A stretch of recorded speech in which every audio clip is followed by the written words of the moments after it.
You sure that's it? Yeah. Rough. Lilo and Stitch hitting it big at the box office, but not everyone's laughing at the Funny Furballs 2025 update. The live-action remake's enduring backlash over the movie's ending, which looks a little different next to the original animated film. They said it was just another remake, just another chance for Disney to cash in on nostalgia. A harmless reboot, repurposed for a new generation. But almost immediately, something felt off. Before a single frame had even been shot, early casting breakdowns began circulating across forums and entertainment blogs. Descriptions of characters like Nani and David lacked the cultural specificity that had defined the original. Instead of referencing Hawaiian heritage or native dialects, casting sheets emphasized vague traits like relatable and all-American. Then came the concept art, supposedly leaked from pre-visualization storyboards. The live-action movie takes away every funny aspect of this gag. Instead of a sunburnt, bald tourist, it's a Hawaiian native with a full head of hair. And instead of ice cream, it's a snow cone. And the worst part is the execution of these scenes. Showing settings that looked less like Kauai's coastal towns and more like a generic tropical resort. Gone were the gritty back streets of Hanapēpē. Gone were the subtle visual cues that spoke to lived Hawaiian experience. Slippers by the door, graffiti in Olelo, Hawaii, real bodies, real faces. Fans noticed instantly. This wasn't the Lilo and Stitch they remembered. The original film had been praised not just for its emotional core, but for the authenticity of its setting. It wasn't just set in Hawaii, it felt Hawaiian. That texture, that lived-in world, was part of what made it revolutionary in 2002. Someone at Disney hates us. Someone at Disney is an op. What do you mean Ohana is not the message of the movie? What are we doing? Live-action Lilo and Stitch took the most important message from the movie. Now, it was being reimagined into something polished, distant, and marketable to a global audience unfamiliar with the nuances of island life. And when Disney officially announced on April 17, 2023, that Sydney Agudong would play Nani, a decision made public through a controlled press release, the reaction was instant and intense. It wasn't an attack on the actress herself. Critics were quick to clarify that. But her casting symbolized a broader issue, the quiet erasure of indigenous Hawaiian identity in favor of racially ambiguous, Western-friendly aesthetics. Across social media, Native Hawaiians and Pacific Islander advocates voiced their frustration, not out of spite, but out of heartbreak. In the 2025 version, when Lilo is saying Ohana means family, and family means never being left behind and never forgotten, Nani says this about their parents dying. I am trying to go against what Mama and Papa said. Because we were left behind. Ah, yes, you were left behind. Your parents left you behind when they died? The original Nani, animated with deep brown skin, coarse black hair, wide-set features, wasn't just a sister. She was a mirror for thousands of girls who had never seen themselves on screen. In replacing her with a lighter-skinned actress lacking direct Hawaiian ancestry, many saw the move as a regression. Not overt, not malicious, but deeply telling. As critics and scholars began to dig deeper, a term began to surface again and again. Whitewashing by omission. Not the blatant rewriting of race, but a slow sanding down of ethnic identity until only a sanitized, corporate-friendly shell remained.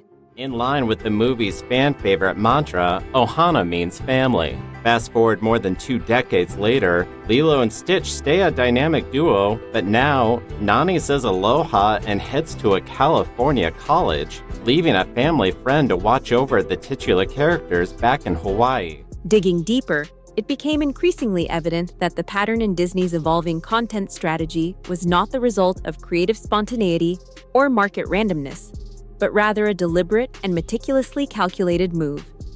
In 2020, amid a growing global discourse on representation, equity, and inclusion, Disney implemented a significant but low-profile overhaul of its internal diversity and storytelling guidelines. This revision came to public attention only after a series of internal documents, leaked by anonymous sources familiar with Disney's upper-tier operations, referenced a set of policy shifts grouped under a framework internally dubbed the Studio Integrity Repositioning Framework. Did you know that Lilo and Stitch was never supposed to be a movie in the first place? When Stitch was born about 40 years ago, his creator Chris Sanders didn't have movies on the mind. You see, Sanders first drew the character as this monster mashup in the late 1980s. Stitch was supposed to be the main character in a children's book. Quote, "I wanted to do a children's book about this little creature that lived in a forest." On the surface, the language of this new framework seemed benign, even progressive. It touted principles like universal narrative appeal and cross-cultural resonance, suggesting a noble intent to create stories that could transcend borders and cultural barriers. However, a closer reading, and especially a comparison with previous internal guidance, revealed a critical shift in storytelling priorities.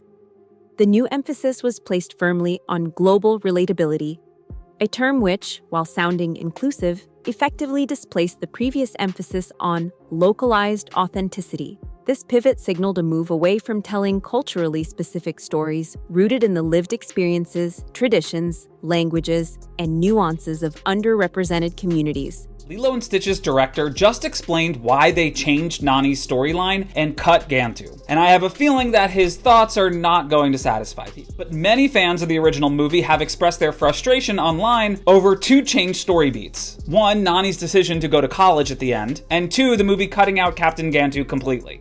Toward creating characters and plots that were generalized enough to be understood and accepted by the broadest possible international audience. In practice, this shift meant that characters originally conceived as representatives of specific cultures were now being subtly redesigned, recontextualized, or stripped of the more intricate, potentially divisive cultural details that had previously been celebrated as markers of progress. Elements like regional dialects, religious practices, traditional clothing, historically accurate settings, or even skin tones and names were now subject to revision or homogenization if internal market analysis indicated that they could impede a film's international marketability.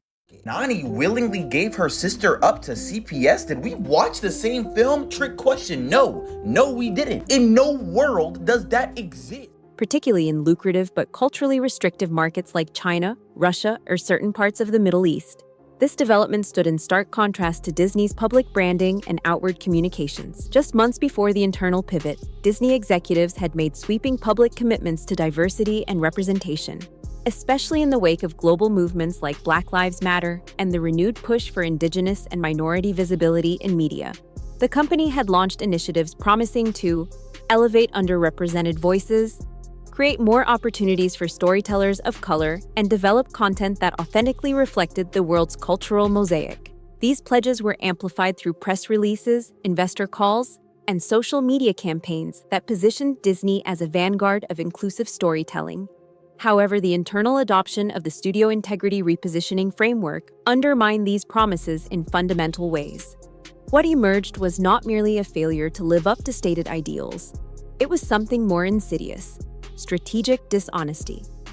By promoting itself as a champion of diversity while simultaneously implementing policies that quietly deprioritized cultural specificity in favor of profitability, Disney was engaging in a form of corporate doublespeak. This approach allowed the company to continue reaping the reputational and financial rewards of appearing socially progressive, even as it made decisions that flattened or diluted the very identities it claimed to support. The consequences of this dual strategy rippled through the creative ecosystem. Writers, directors, and artists from marginalized backgrounds who were brought in under the promise of authentic representation often found themselves constrained by editorial mandates that insisted their work remain broadly palatable to international markets. In some cases, entire narrative arcs or character backstories were revised in post-production. Jumba is the villain of the movie? The same Jumba that was giving them Christmas presents at the end of the original film? A lot of adults don't understand why these live action movies piss us off so much, and it's because they trample on these films that were a part of our childhoods that had lessons. In others, casting decisions were reversed, or scripts were rewritten to avoid cultural references that executives deemed too specific. This led to a growing sense of disillusionment within Disney's creative ranks and among discerning audiences, who began to notice a recurring pattern. Stories that looked inclusive on the surface but lacked the depth and authenticity that come from true cultural engagement.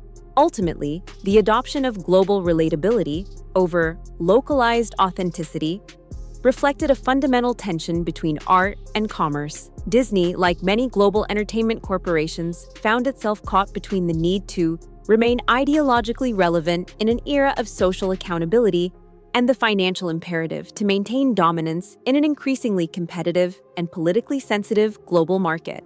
In choosing to resolve that tension through a quiet internal shift, while maintaining an external posture of progressive leadership, Disney revealed the limits of its commitment to representation.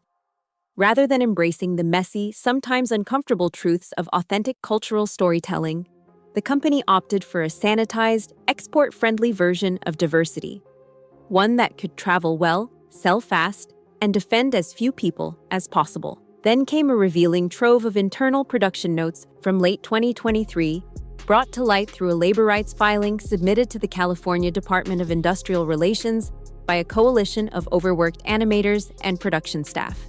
These documents exposed a side of the animation process that had long been concealed behind the polished final products.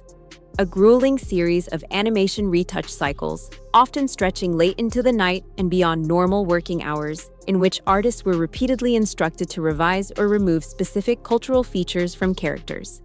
The directives, issued from mid-level corporate overseers and branding consultants, used sanitized, bureaucratic language, but their implications were clear. Each time he drops his snow cone, it doesn't even look realistic. You can see him pushing out the dessert with his thumb, forcing it to drop. Phrases such as tone down overt ethnic markers and neutralize regionally specific gestures or attire were consistently justified as necessary steps to increase global branding appeal, a term that had become something of a mantra in internal memos. These edits were not the result of creative evolution or thoughtful storytelling revision. They were cold, top-down marketing strategies imposed to make characters more palatable to a wider, often more commercially valuable international audience. The targets were often subtle but telling. Skin tones were lightened ever so slightly. Traditional hairstyles were replaced with generic cuts. Dialect-specific phrasing was rewritten in standard English, and culturally meaningful symbols were swapped out for more ambiguous imagery. For the animators, many of whom had been hired for their cultural fluency and creative authenticity, these mandates were demoralizing. The process turned what should have been moments of cultural celebration into exercises in cautious erasure. Beyond the psychological toll on creators, these decisions came at a broader cost to the art itself.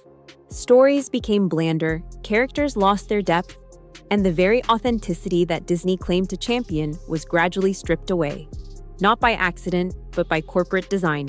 In August 2023, a coalition of respected Hawaiian cultural advocates, comprising members of the Oiwi TV Media Collective, Native Hawaiian filmmakers, and professors from the University of Hawaii's Department of Hawaiian Studies, formally submitted a joint statement to Disney executives, voicing deep concern over the studio's handling of an in-development project set in Hawaii. The letter, grounded in years of cultural scholarship and media activism, respectfully but firmly urged Disney to pause production until an independent cultural oversight body could be established. Their argument was not confrontational, but rooted in preservation and accuracy. They emphasized the risk of cultural misrepresentation and the harm caused when Native Hawaiian voices are sidelined in narratives that claim to represent them.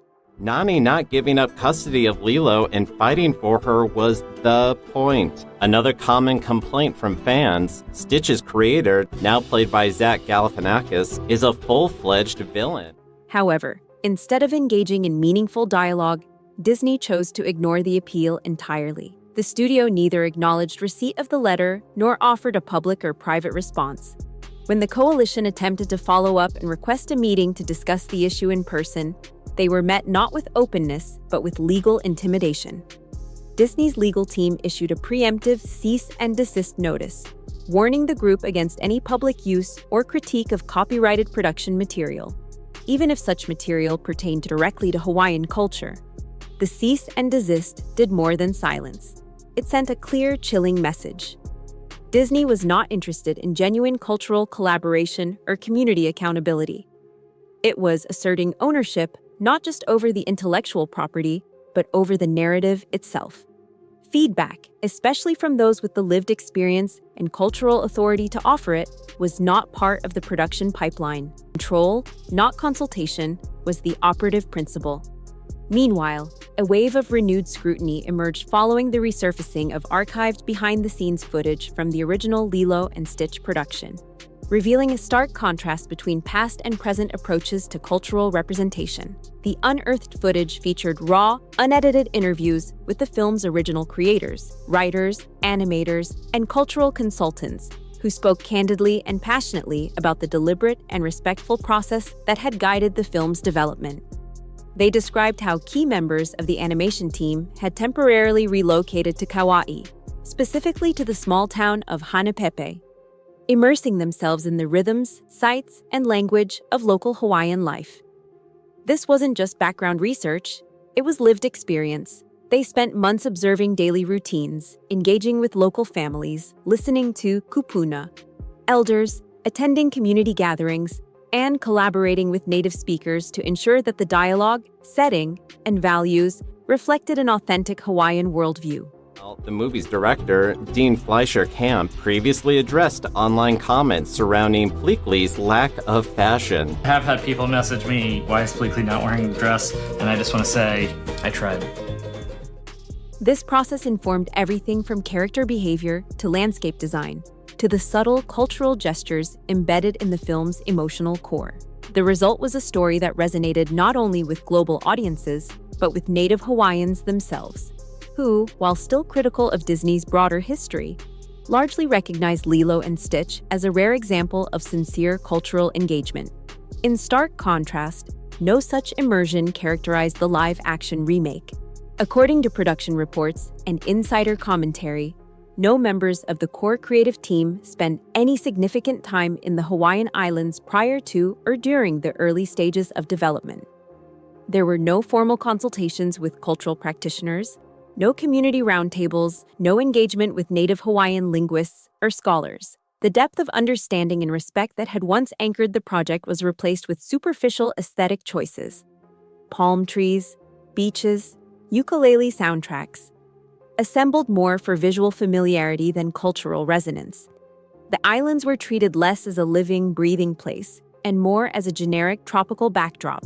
What had once been a narrative grounded in the specific experiences of a post-colonial Hawaiian town now felt like a synthetic setting, a stage set dressed in cultural cliches. The emotional honesty and place-based intimacy of the original had been traded for a visually polished but culturally hollow replication, an echo of authenticity with none of the heart.